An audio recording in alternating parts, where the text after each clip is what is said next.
వింటున్న వారందరికీ కూడా ప్రత్యేకమైన వందనాలు.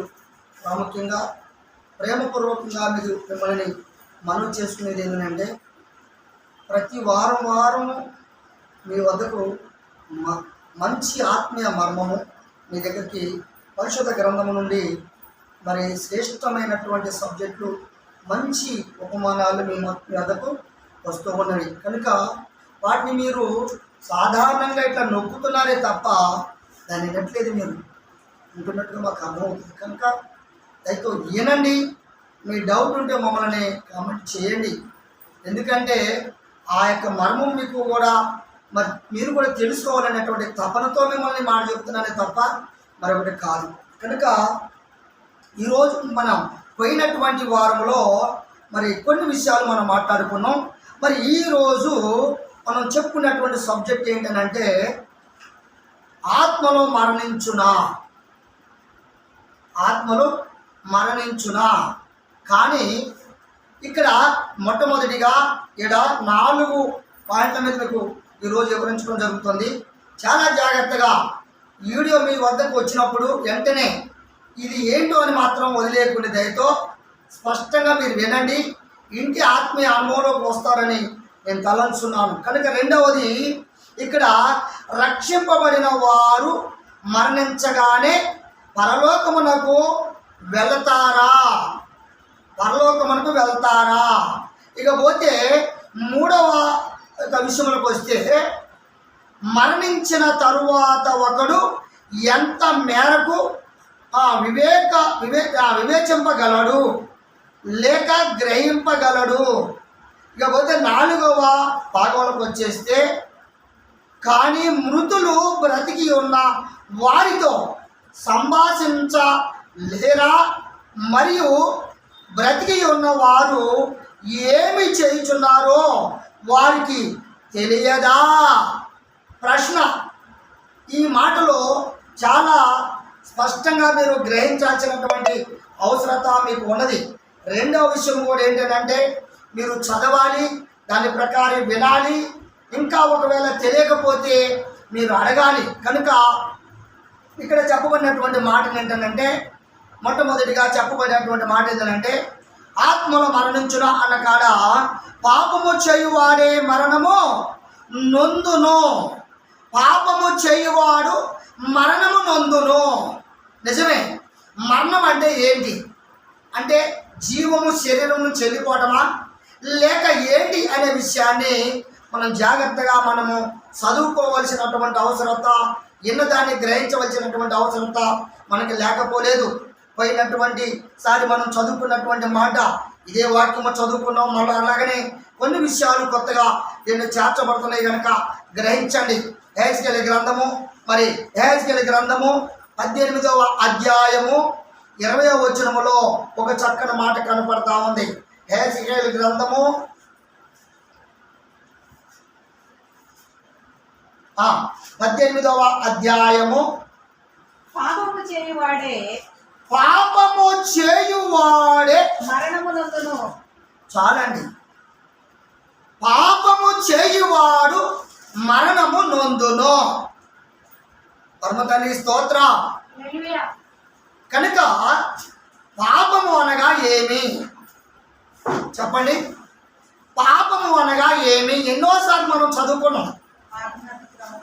ఆజ్ఞ అతిక్రమమే పాపము. అంటే పరమతండ్రి ఇచ్చేటువంటి వాక్కు ఏదైతే ఉందో, ఈ వాక్కును మనము నెట్టివేయటము లేక విడిచిపెట్టడము లేక అనుసరించకపోవటము లేక ఆ వాక్కు ప్రకారము జీవించకపోవటము, ఇది వాక్యం పరిశుద్ధ గ్రంథము ప్రకారము పాపమవుతుంది. ఇట్టి పాపానికి వచ్చే ప్రతిఫలము మనకి మరణము. మనం ఎన్నోసార్లు చదువుకున్నాం రోమపత్రికలో. కానీ ఈరోజు మనము తెలియపరచుకోవాల్సినటువంటి మాట ఏంటంటే, ఖచ్చితంగా మరణము ఏ విధంగా మనకి ప్రాప్తిస్తుంది, మరణము మనకి మరణం అంటే ఏంటి అనే విషయాన్ని మనము చాలా జాగ్రత్తగా వాక్యము ద్వారా తెలుసుకుందాం. చూద్దాం ఒకసారి. ప్రకటన గ్రంథము 16:3 ఒక మాట ఉంది. ప్రకటన గ్రంథము 2వ దూత 2వ దూత తన పాత్రను సముద్రంలో కుమ్మరింపగా కుమ్మరింపగా సముద్రము పీనుగ రక్తము వంటిదాయను. హల్లెలూయా. సముద్రము పీనుగా రక్తము వంటిదాయను అని చెప్పాడు. సముద్రం అంటే ఏంటి? ఫస్ట్ అమ్మా సింగర్ అయ్యా బాబు కాసరావు, సముద్రం అంటే ఏంటి? ఇప్పుడు మీకు కొత్త చెప్తున్నా, ఎన్నోసార్లు మన వీడియోలలో ఉంది సముద్రం అంటే ఏంటి ఉంది. ఏంటి సముద్రం అంటే ఏంటి? మిమ్మల్ని ప్రశ్నిస్తానని కాదు, మనలో తెలుసు. సముద్రం అంటే ఆంగ్లంలో చెప్పగలరు. అసలు సముద్రం అంటే మీ డౌట్ ఏంటి? సింగారు మీ డౌట్ ఏంటి? ఎన్నోసార్లు విన్నారు కదా అమ్మా. అమ్మా తలకాయ లేపుతండి, చూద్దాం ఒకసారి. ప్రకటన గ్రంథము 17వ అధ్యాయము 15వ వచనం. 17వ అధ్యాయము 15వ వచనం. మరియు ఆ దూత నాతో ఇలాగ చెప్పెను, ఆ వేశ్య కూర్చున్న చోట, ఆ వేశ్య అంటే బాగా గమనించండి, వేశ్య కూర్చున్న చోట నువ్వు చూచిన జలములాట. గమనించండి, ఇక్కడ జలములు ప్రజలను జన సమూహమును జనములను ఆయా భాషలు మాట్లాడు వారును సూచించును. హల్లెలూయా. ఇప్పుడు సముద్రం అంటే ఏంటమ్మా స్వార్థం గారు? సముద్రం అంటే నీళ్ళు ఉన్నాయి, అంటే ప్రవహిస్తున్నటువంటి జలం అంటారు కదా. ఇప్పుడు జలం అంటే ఏంటి? జలం అంటే ఏంటి? ప్రజలు. నానా విధాలు కలిగినటువంటి వర్గీకులని అర్థం అక్కడ, అవునా కాదా? ఈ ప్రజల మధ్య ఒక దూత వచ్చి ఏం గుమ్మరించాడట? తన పాత్రను గుమ్మరించాడట. ఆ జన సమూహం మొత్తంగా కూడా పాపముతో రక్తముగా మారిపోయిందంట. అవునమ్మా? వారందరూ కూడా ఏమైపోయారు? చచ్చిపోయారట. అవునమ్మా? వారందరూ ఏమైపోయారట? చచ్చిపోయారట. చచ్చిపోవడం అంటే ఏంటి? నేను చెప్తాను ఇక్కడ. దేవుని వాక్యము ప్రకారము జీవాత్మలో మరణించును. అలాగనే మనము జీవాత్మల ఆత్మము మరణించదము. మానవుడు మానవులు అంటే మార్చబడువారు. అంటే ఏం మార్చబడుతుంది? మార్పు చెందేది ఏంటి అనేది మనం గమనించాలి. ఇక్కడ మొట్టమొదటిగా మరణం అవుతున్నారు అంటున్నారు కదా. అసలు మరణం అంటే ఏంటి?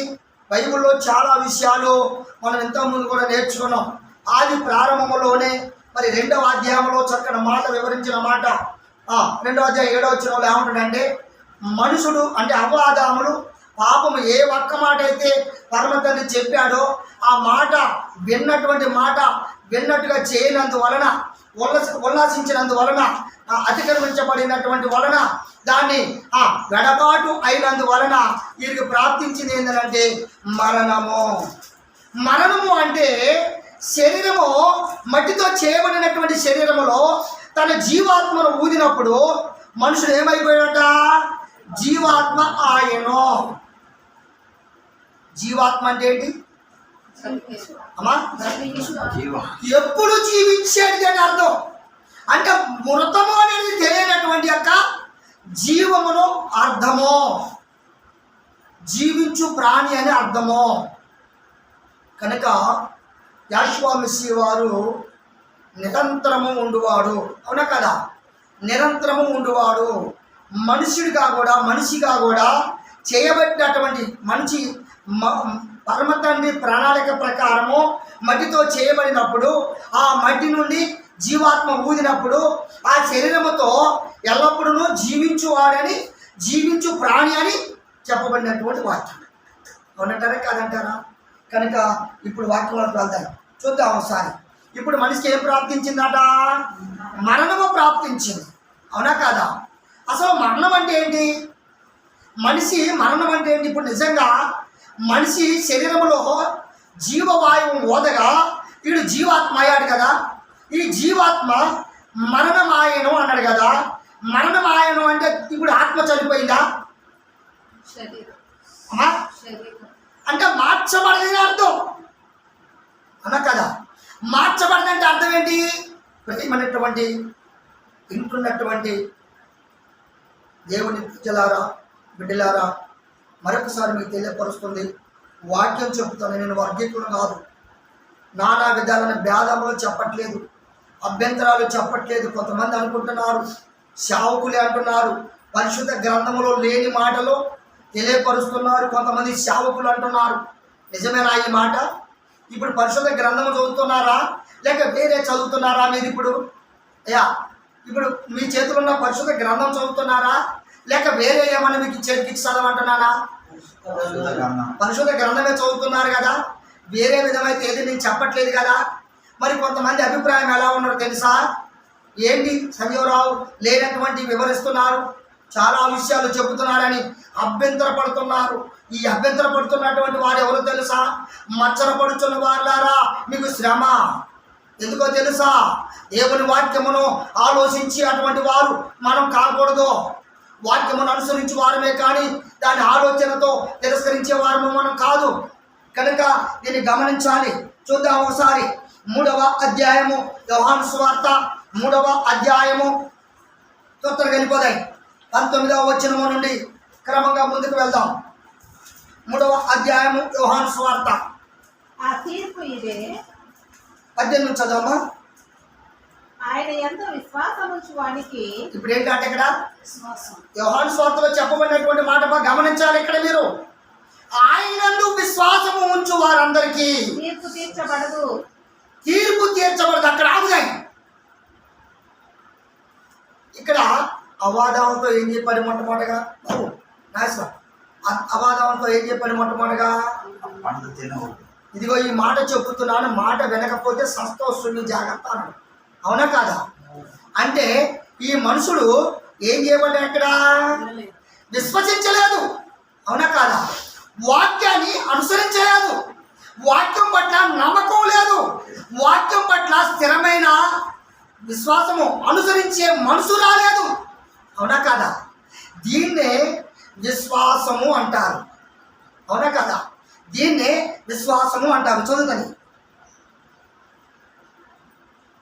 మళ్ళా. లోకము తన కుమారుని ద్వారా రక్షణ పొందుటకే గాని లోకమునకు తీర్పు తీర్చుటకును ఎలోహిము ఆయనను లోకములోకి పంపలేదు. పరమతండ్రి స్తోత్రం.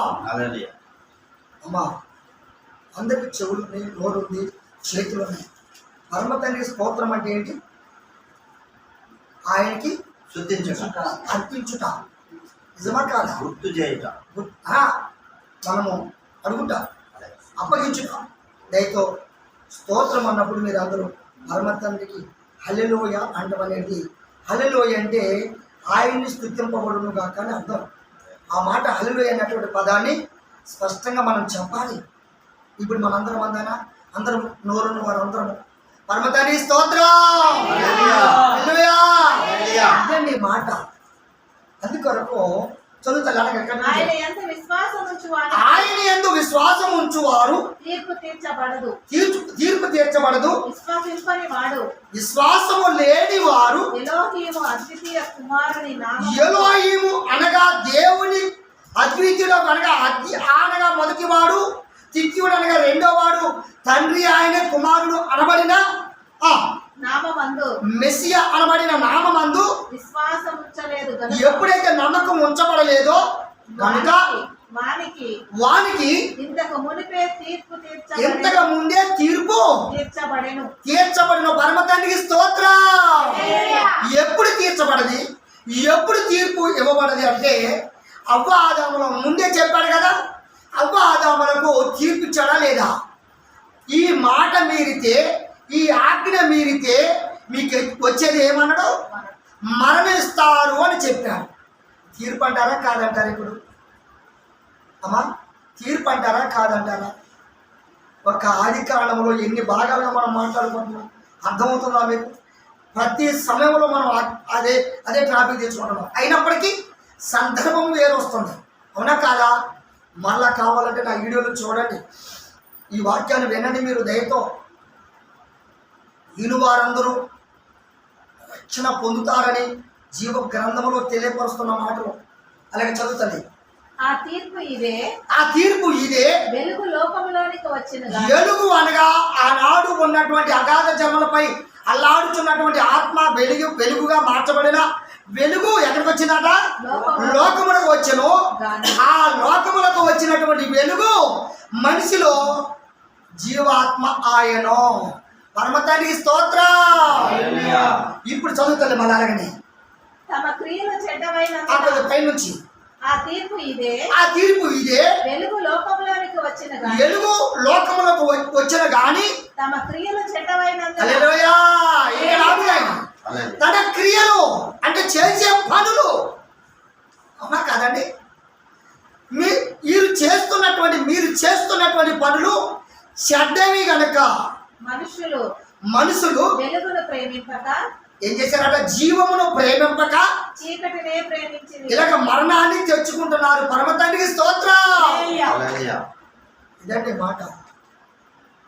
స్థిరమ నోరులేదా నీకు? నిద్రపోతున్నావా? చెప్తుంది. కనుక ఏది ఏమైనా కానీ ఇప్పుడు దేన్ని ప్రేమిస్తున్నారండి? లోకాన్ని ప్రేమిస్తున్నారు. అందుకే లోకమును ప్రేమించువాడు ఎవరవుతారు?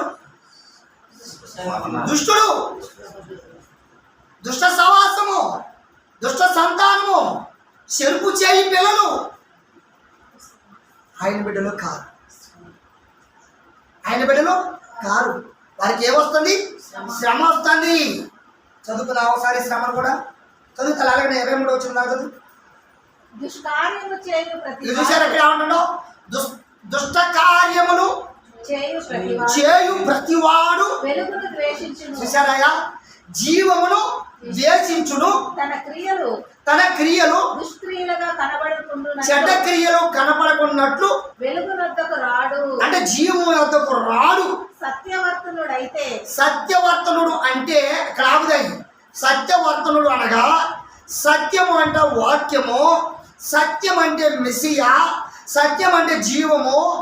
జీవము వద్దకు రారు. చదువుతలేదు. తన క్రియలు ఎలోహిము మూలముగా చేయబడి ఉన్నవని ప్రత్యక్షపరచబడినట్లు వెలుగు యొద్దకు వచ్చిన పరమతండ్రికి స్తోత్రం. వాక్యం గ్రహించగలగాలి. వాక్యాన్ని నేను ఉట్టిటి మాటలు కాదు, గ్రంథాలను అనేక పరిశీలించేది. ప్రతి మాట మనం చెప్పి జీవం గలవారు అవుదామని నా తపన. నాతో పాటు మీరు కూడా జీవింప చేయాలని, మిమ్మల్ని కూడా జీవింప చేయాలని నా తపన తప్ప మరొకటి కాదు. లేక నా వర్గం వేరు, నా సంఘం వేరు, నా సవాసం వేరు, నా దేవుడు వేరు అని మాత్రం కాదు. సృష్టికర్త దేవుడు ఒక్కడే. నీకును నాకును భూమి మీద సర్వ మానవుడికి ఒకే ఒక్క దేవుడు. ఆయనే సర్వాధికారి అయిన ఆయన పరిపాలకుడు ఎలోహిం. కనుక ఆయనకు మనము ఎంత మాత్రము కూడా భేదములను అభిప్రాయములను మనము పెట్టుకొని ఆయనకు దూరస్తులుగా ఉంటే ఎంత మాత్రం మనకి సరైంది కాదని మనం గ్రహించాల్సినటువంటి అవసరత మనకు లేకపోలేదు. అలాగనే చదువుతాను. అటు తర్వాత యెషువా తన శిశువులతో కూడా వచ్చి అక్కడ వారితో ఆయన కాలము గడుపుచు బాప్తిసం ఇచ్చుచూ ఉండెను. ఏం చేశాడట ఇక్కడ? ఎందుకట? పాప క్షమాపణ విషయమై. అవునంటారా కాదంటారా? యోహాను బాప్తిసం ఇచ్చే యోహాను ఏం చేశారు? నేను పాప క్షమాపణ నిమిత్తమై నీటిలో మీకు తపోస్థానం చేస్తున్నాను అంటే మిమ్మల్ని కడగబడుచున్నాను అన్నాడు. అవునా కదా? కడగబట్టడం అంటే అర్థం ఏంటి? అంటే మన శరీరమును కడగబట్టడం కాదు. మన శరీరమును రోజుకు 4 సార్లు స్నానం చేస్తారు. అలాగనే పౌడర్లు అంటే అనేకమైన క్రీములు రాస్తారు. అనేకమైన ఆకర్షణ దుస్తులు వేస్తుంటారు. కానీ నీ హృదయం అనే కపటమును కడగట్టుకును దేంతో కడగాలని ఆశపడుతున్నావు నా ప్రియ సహోదరి సహోదరుడా? దేంతో కడగాలని నువ్వు ఆశపడుతున్నావు? కనుక వాక్యం అనే నీటి వద్దకు రండి. వాక్యం అనే నేలతో మీరు కడగబడండి. వాక్యం అనే నేలతో మీరు శుభ్రపరచబడుట ఇది పరమ తండ్రికి శ్రేష్టమని గ్రహించుట మనకి ఎంతో లాభకరమని గ్రహించాల్సినటువంటి అవసరత మనకి లేకపోలేదు. అందుకొరకే పూర్వీకులైనటువంటి వారు మరి మోసే పరిపాలన మోసే మొదలుకొని అలాగనే యెహోషువ మెస్సియా వచ్చే నాటి వరకు అనేక రీతిలుగా తెలియపరిచారు. మెస్సియా వచ్చిన తర్వాత పోయిన తర్వాతగా కూడా తన భక్తులైనటువంటి వారు పాప క్షమాపణ నిమిత్తమై విశ్వాస విషయమై చెడ్డ క్రియలను మానుకున్నట్టుకును వీరందరూ మార్పు చెంది హృదయం అనేటువంటి యొక్క మార్పు చెంది హృదయములో ఆత్మ మార్పు చెంది ఈ శరీరమును పరిశుద్ధపరచబడినట్లు వీరు ఏం చేశారట? జీవపు పునరుద్ధానములకు వచ్చినట్లు అనేకమైన భక్తులు మనని ప్రోత్సహించారని గ్రహించాల్సినటువంటి అవసరత మనందరికీ ఉన్నదని మీకు నా హృదయపూర్వకంగా తెలియపరుస్తున్నాను. చూసుకుందాం ఒకసారి యోహాను సువార్త 5వ అధ్యాయము. తొందరగా యోహాను సువార్త 5వ అధ్యాయము 28వ వచనం చూడండి ఒకసారి. దీనికి ఆశ్చర్యపడకుడు గాని ఒక కాలము వచ్చుచున్నది. ఆ కాలమున సమాధులలో ఉన్న వారందరూ ఎక్కడండి? ఇప్పుడు సమాధులు ఎక్కడ ఉన్నాయి చెప్పండి? సమాధిలో ఉన్నవారెవరు? ఒక వ్యక్తికి దురాత్మ పట్టింది కదా. దురాత్మ బట్టి ఎక్కడ తిరుగుతున్నాడు వాడు? బైబుల్లో ఉంది ఆ మాట కూడా. అమ్మా, సమాధుల్లో తిరుగువాడట. అవునా కాదా? సమాధుల్లో తిరుగువాడట అంటే అర్థం ఏంటి? సమాధులు వాడి నివాసము. అవునా కాదా? సమాధులు అనగా లోకము, భూమి మీద వాడి నివాసము. నివసిస్తున్నటువంటి ఓ మానవుడా, నివసిస్తున్నటువంటి ఓ మానవురాలా, జీవపు స్థలములోకి నువ్వు రావడానికి ఇష్టపడలేదా? నీ కార్యములు నీ క్రియలు చెడ్డ అయిన గనుక మార్పు చెందు అంటుంది వాక్యం.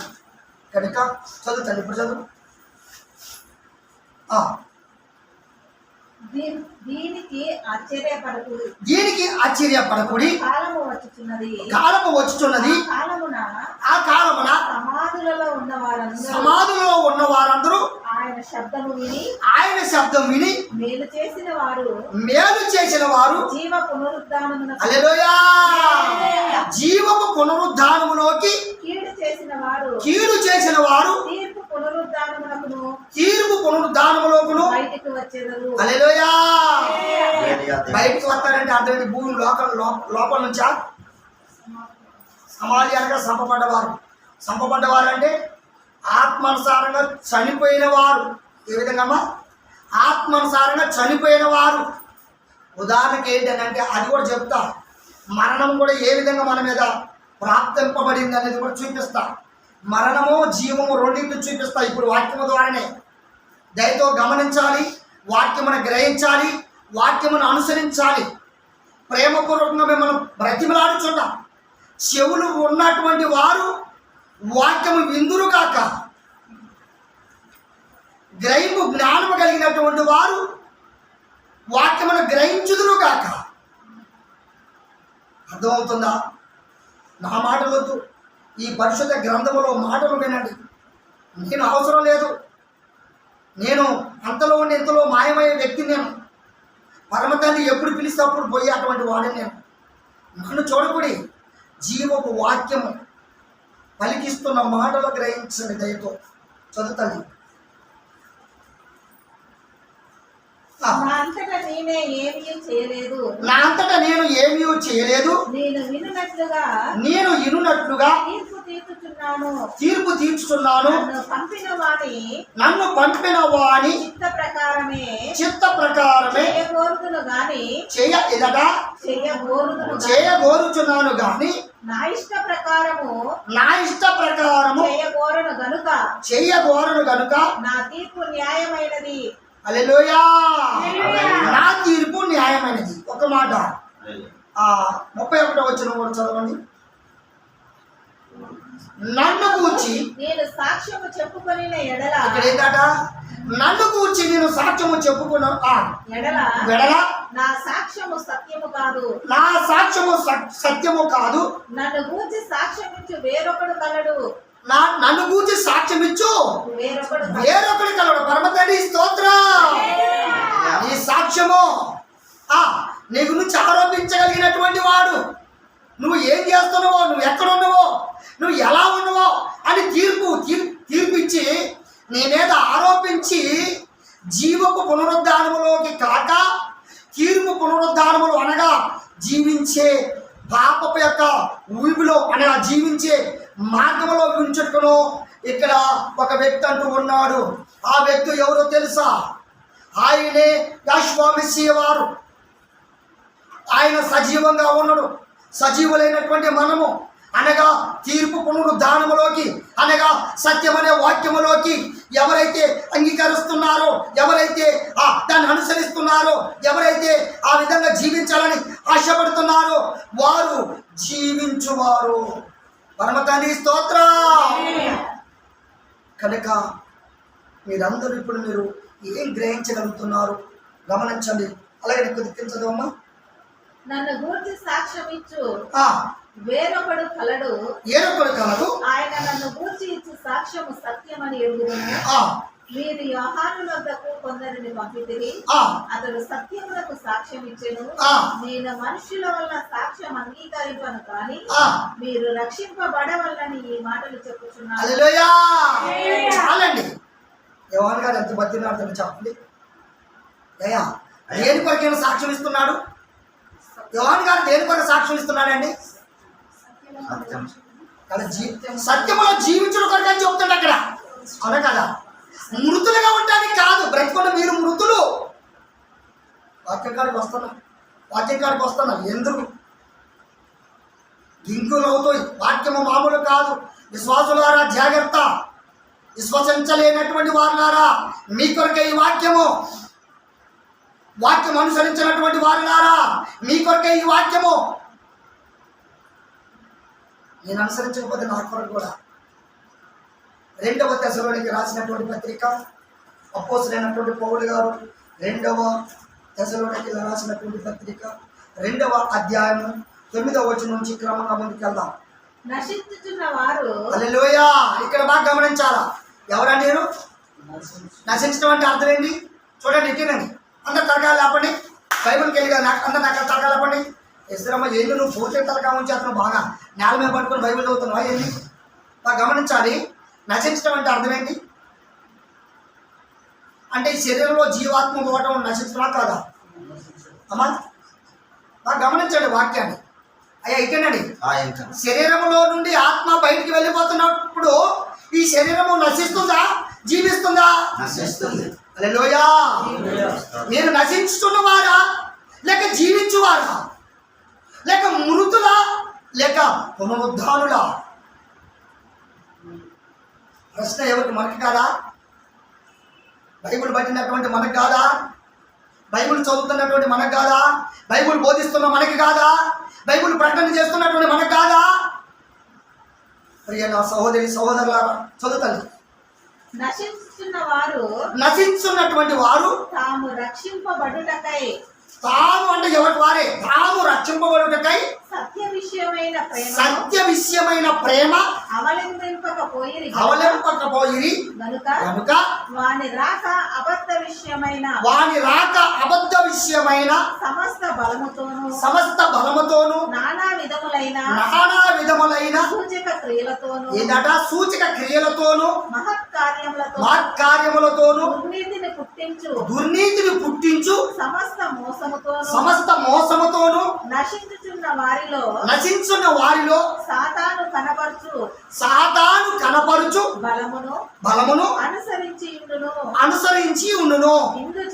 ఇందుచేత సత్యమును నమ్మక దుర్నీతి యందు అభిలాష గలవారు అందరూ శిక్షావిధులు పొందుటకై అబద్ధము నమ్ముటకై మోసము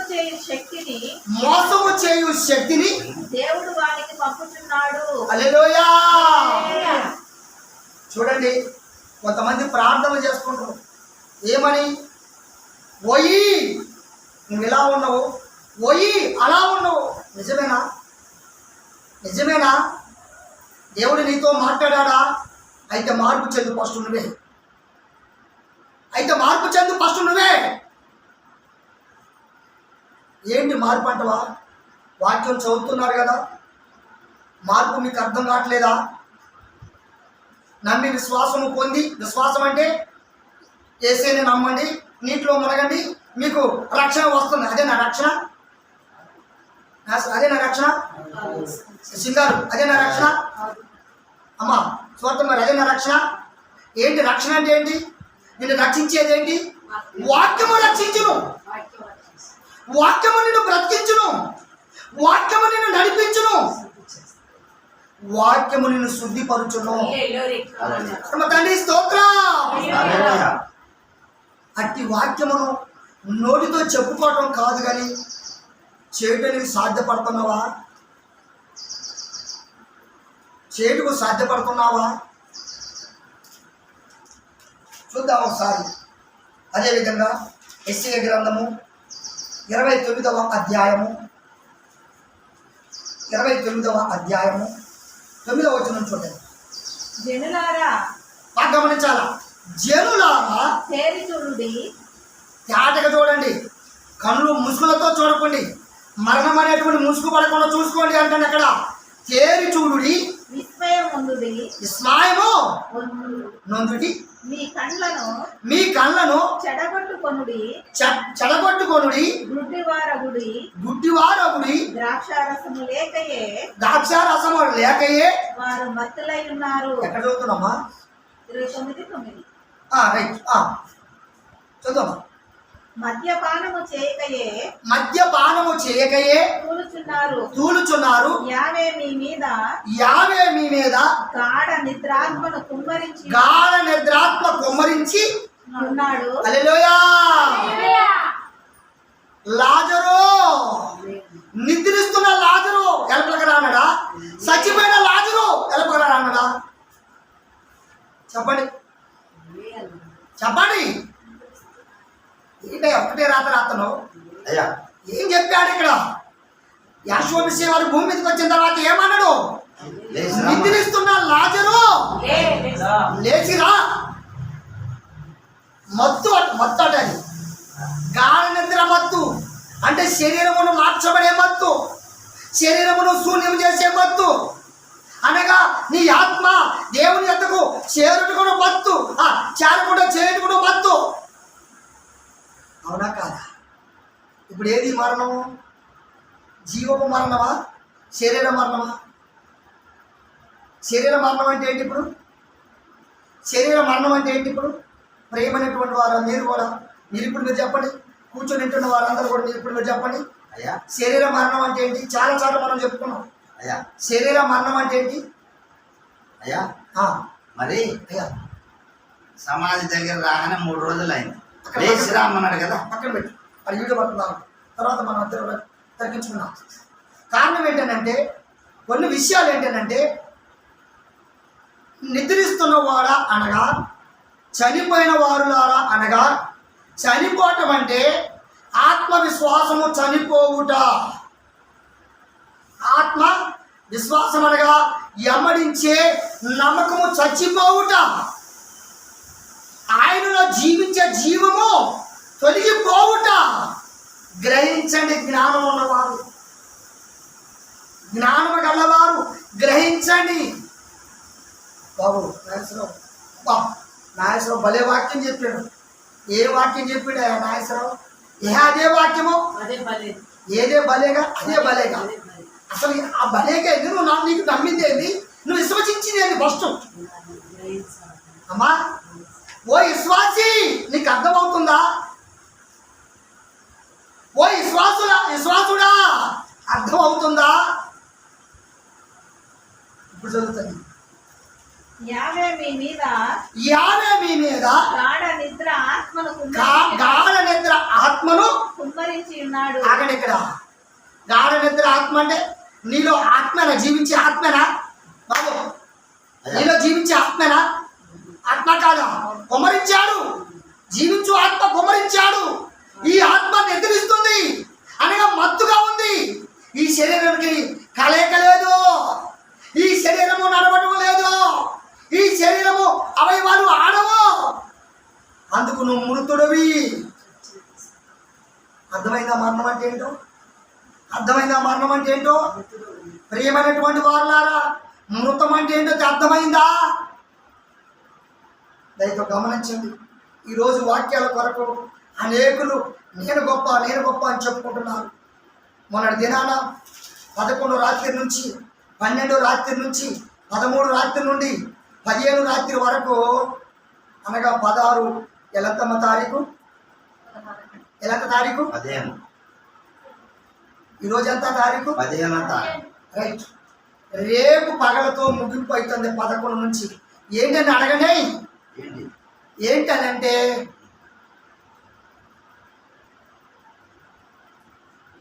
పునరుద్ధానం అంటే ఏంటది? పునరుద్ధానం అనగా లోకంలో యెహోవా మెస్సీయ వారు నిత్యము జీవాత్మను ఉంచి అటువంటి పెంతెకోస్తు అనగా భూమి మీదకి దిగి వచ్చిన రోజని ఇన్ని విధాలు చేస్తారా? ఆలోచన ఉందా? గ్రంథము అన్ని విధాలుగా తెలియపరుస్తుందా? ఈ గ్రంథం అన్ని విధాలుగా తెలియపరుస్తుందా? నీకొక రకంగా మర్మము, నాకొక రకంగా మర్మము అలా తెలియపరుస్తుందా? గ్రహింపు లేని వారు జ్ఞానహీనులని వాక్యము తెలియపరుస్తుంది. అర్థమవుతుందా? చదువుతుంది. మీకు నేత్రములుగా అంటే ఏంటి ఆ నేత్రాలు?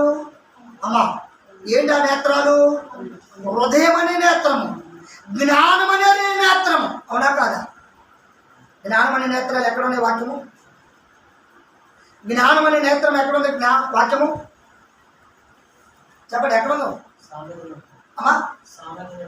ఇంకా ఇంకా ప్రకటన గ్రంథంలో ఉంది, సామెతలో ఉంది, ఇంకా నానా విధాలుగా జ్ఞానం అనే నేత్రాలు మనుషులకి పెట్టాడు పరమ తండ్రి.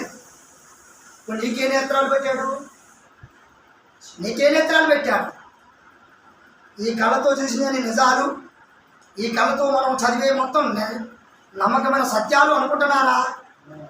ఇంత మాత్రం కాదు. సుమి జాగ్రత్త. గ్రహించువారు జ్ఞానులు. అవునా కాదా? గ్రహింపు లేనివాడు నా వాడు కాదు. జ్ఞానము లేనివాడు మూర్ఖుడు. ఎక్కడుంది ఆ మాట? సామెతలు. జ్ఞానము లేనివాడు మూర్ఖుడు. సామెతలు. నా కుమారుడా నా మాటను అంగీకరించు. నా కుమారుడైతే నేను ఊదిన ఆత్మ అయితే జీవమును గ్రహించగలడు, జీవమును అనుసరించగలడు, జీవములో నడవగలడు. పరమతానికి స్తోత్రం. ఇప్పుడు మీరే ఆలోచించాలనుకుంటున్నారు. చూద్దాం త్వరగా, నా వాక్యాలు ముగించాలి త్వరగా. మీకు నేత్రములుగా ఉన్న ప్రవక్తలను చెడగొట్టి ఇక్కడ ఆవుదాయి. నేత్రాలుగా ఉన్నటువంటి వారు ఎవరట? ప్రవక్తలు అంటే ఏంటి? ఈ రోజు ప్రవచించే ప్రవక్తలు ఎవరు? అయ్యగారులు. ఏం చేస్తారట? అమ్మా గట్టి చదువు. అక్కడ ఏం చేస్తున్నారట? ఏం చెడగొడుతున్నారు? హృదయాన్ని చెడగొడుతున్నారు, సత్యమును చెడగొడుతున్నారు, సత్యములో నివసించే నివాసము చెడగొడుతున్నారు, జీవములోని నుండి తీర్పు పునరుద్ధానములకు నడిపిస్తున్నారు. అబద్ధికులు వీరు కారా? అబద్ధికులు వీరు కారా? ఇంకెంతగానో చెప్పాలి నా నోరు బోరు. గ్రహించగలిగే జ్ఞానం ఉంటే గ్రంథము చెప్పుకుందని చాలు. చదువుతాను అక్కడ మీకు శిరస్సులుగా ఉన్న దీర్ఘదర్శకులకు ఇక ఇక్కడ ఏంటంటే శిరస్సు అట కదా. ఇంకోటి ముసుగు వేసి అక్కడ అదే అక్కడికి వస్తున్నా. శిరస్సుగా ఉన్నటువంటి ఎవరట? దీర్ఘదర్శకులు అంటే ప్రవక్తలు. అబ్బా, జ్ఞానం బోధించేవారు, జ్ఞానం అది, అవునా కాదా? తర్వాత ముసుగు వేసి ఉన్నాడు. ఏ ముసుగు వేశాడు అమ్మా? సత్యాన్ని మత్తు అనే ముసుగు, మరణం అనే ముసుగు, అసత్యవాదన ముసుగు, ఇంకా ఆడి తప్పే ముసుగు, ప్రవచనాల ముసుగు, అబద్ధ అనేకమైన మాటల ముసుగు. ఏం చేస్తున్నారంటే దీన్ని అండర్లైన్ చేసుకోండి జాగ్రత్తగా.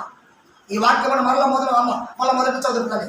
మనం ప్రారంభించే దగ్గర నుంచి జనులారా అంటే ఏంటట? కన్నులు ఉన్నవారులారా మీరు చూడండి, ఇది ఏం చదువుతున్నారు, ఇది ఏం చేస్తున్నారు, మీరు చూడండి అంటారు నాకు వాక్యం. చదువుతుంది. విస్మయము ఉన్నొందుడి, ఆశ్చర్యపోండి జాగ్రత్తగా. కళ్ళను చెడగొట్టుకొనుడి. ఇప్పుడు చూస్తున్న కళ్ళను అంటే ఇప్పుడు గ్రహిస్తున్న నేత్రం, హృదయం అనే నేత్రము చెడగొట్టండి. గుడ్డివారు అనేది మీకు తెలియదు కనుక తెలియని వారిగా ఉండండి. ద్రాక్షారసము లేకయే. ద్రాక్షారసం అంటే ఏంటో తెలుసా? ద్రాక్షారసము మిమ్మల్ని వెక్కిరింతల పాలు చేయును, మద్యము నిన్ను అల్లని పుట్టించును, దాని వశమైన వారందరూ జ్ఞానము లేని మూర్ఖులు. సామెతల గ్రంథము 20వ అధ్యాయంలో ఉన్న మాట. నేనంటున్నాను ఆ మాటలు చదువుతుంది. ద్రాక్షారసము లేకయే వారు మత్తులై ఉన్నారు. మద్యపానము చేయకయే. అమ్మ ఇక్కడ ఆగుదని. ద్రాక్షరసం గురించి మనం వాక్యం ఎప్పుడైనా వీడియో చేసామా? చేయలేదు కదా. అసలు ద్రాక్షరసం అంటే ఏంటో తెలుసా? ఒకసారి మనం నిర్మల ఇంట్లో వాక్యం చెప్పుకున్నాం, గుర్తుందమ్మా? ఎప్పుడు గుర్తుంటుంది? అయ్యా, ద్రాక్షరసం ఎన్ని రకాలు? ప్రతి నెల ద్రాక్షరసం ఇస్తున్నారు కదా. జాగ్రత్త నా ప్రియమైనటువంటి సహోదరులారా, జాగ్రత్త. నెల ఎంతమంది తీసుకుంటున్నారు? వారం ఎంతమంది తీసుకుంటున్నారు? 6 నెలలకు ఎంతమంది తీసుకుంటున్నారు? 3 నెలలకు ఎంతమంది తీసుకుంటున్నారు? అసలు ద్రాక్షరసం అని తెలుసా? ద్రాక్షరసం ఎందుకు తీసుకోవాలి? ద్రాక్షరసం ఎందుకు తీసుకోకూడదు? తీసుకుంటే ఏమొస్తుంది, తీసుకోకపోతే ఏమొస్తుంది? ఇప్పుడు గ్రహించారా? ధర్మతల్లి ఇష్టమైతే నెక్స్ట్ వారంలో మనము ద్రాక్షరసం గురించి మనం నేర్చుకున్నాం. పరిశుద్ధ గ్రంథంలో చాలా జాగ్రత్తగా నేర్చుకున్నాం. ఇప్పుడు చదువుతుంది. మద్యపానము చేయకయే తూలుచున్నారు. యావే మీ మీద గాఢ నిద్రాత్మను కుమ్మరించి ఉన్నాడు. యావే ఆత్మ అంటే వినండి, యావే తండ్రి మీకు ఇచ్చినటువంటి జీవాత్మ ఏదైతే ఉందో దాని మీద ముసుగు వేశాడట. అంటే అలా తరగాలేపండి. అందరికి ఏం చేశాడట? ముసుగు వేశాడట. మరి ముసుగు అంటే ఏంటి? మరణము. ముసుగు అనగా మార్పు. నీ శరీరమును మార్చబడుట, శరీరంలో నుండి పోవుట ఆత్మ, అదే జీవపు ముసుగు. అర్థమవుతుందా? చదువుతాను. మీకు నేత్రములుగా ఉన్న ప్రవక్తలను చెడగొట్టి ఉన్నారు. మీకు శిరస్సులుగా ఉన్న దీర్ఘదర్శులకు ముసుగు వేసి ఉన్నాడు. వాళ్ళకు కూడా ముసుగు పడదట. ఇంకా దీని అంతటిని కూర్చిన ప్రకటన గూఢమైన గ్రంథ వాక్యము వలె ఉన్నది. హల్లెలూయా. రహస్యంగా ఉన్నటువంటి వాక్యములో ఉందట అర్థం. అది గ్రహించగలిగినటువంటి వారు ఎవరు? అలాగే రోమపత్రిక 1వ అధ్యాయము 28వ వచనం కూడా చూడండి. తొందరగా ఆ సమయం గతిస్తుంది, తొందరగా ముగించుకున్నాను. రోమపత్రిక 1వ అధ్యాయము 28వ వచనం నుండి. మరియు వారు తమ మనస్సులో ఎలోహీముకు చోటియ్య నొల్లకపోయిరి గనుక. ఏం చేశారటయ్యా? హృదయంలో చోటు ఇవ్వలేదండి మీరు. తర్వాత చేయరాని కార్యములు చేయుటకు ఏం చేశారట? చేరాని కార్యములు చేయుచు ఎలోహీము భ్రష్ట మనసులకు వారికి అప్పగించెను. హల్లెలూయా. భ్రష్టుడు అనగా దుష్టుడు, భ్రష్టుడికి అప్పగించాడట. తర్వాత అలాగే చదువు. అట్టి వారు సమస్తమైన దుర్నీతి చేతను దుష్టత్వము చేతను అయ్యా ఎక్కేసుకోండి మీరు జాగ్రత్తగా. మళ్ళీ చదువుతండి. అట్టి వారు సమస్తమైన దుర్నీతి చేతను దుర్నీతి 1, దుష్టత్వము 2, చేతను లోభము చేతను 3, ఈర్ష్య చేతను 4 నిండుకొని 5 మత్సరము నరహత్య కలహము 5 కపటము 6 వైరములు 7 నిండిన వారై హల్లెలూయా. కొండగాండ్రుగాను అపవాదుకులుగాను ఎవరండి? అపవాదుకులుగాను దేవదూషకులను అహంకారులను బింకములాడు వారును చెడ్డ వాటిని కల్పించువారును తల్లిదండ్రుల కనిదేయులను ఇక్కడ అవివేకులు చెడ్డ వాటిని కల్పించే వారు ఎవరట? అవివేకులు. అయ్యా వివేకులు కాదు, అవివేకులు. చెడ్డ వాటిని కల్పించేవారు ఎవరండి? అవివేకులా? అవివేకులు చెడ్డ వాటిని కల్పిస్తున్నది. ఒకవేళ మీరు బైబిల్లో చదువుతున్న వాక్యం ఒకవేళ మీరు ఇక్కడ నెరవేర్పులు లేకపోతే అది చెడ్డ అవుతుంది. జాగ్రత్త. చదువుతా లేదండి. తల్లిదండ్రులకు అవిధేయులకు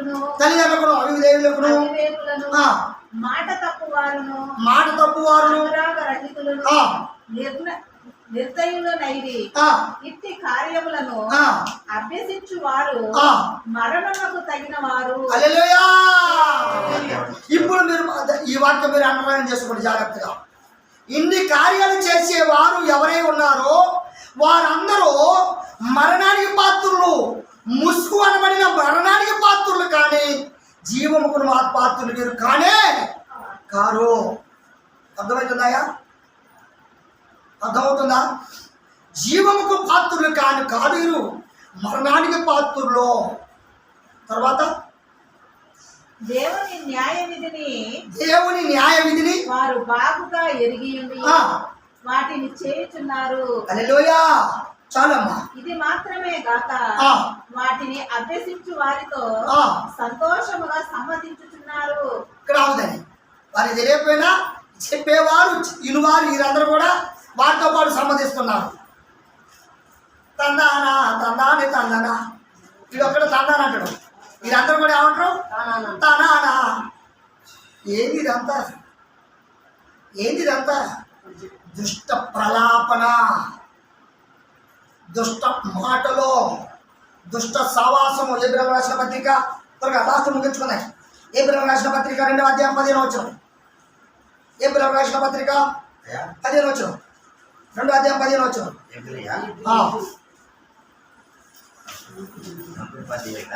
వీటిని గూర్చి బోధించుచు హెచ్చరించుచు సంపూర్ణ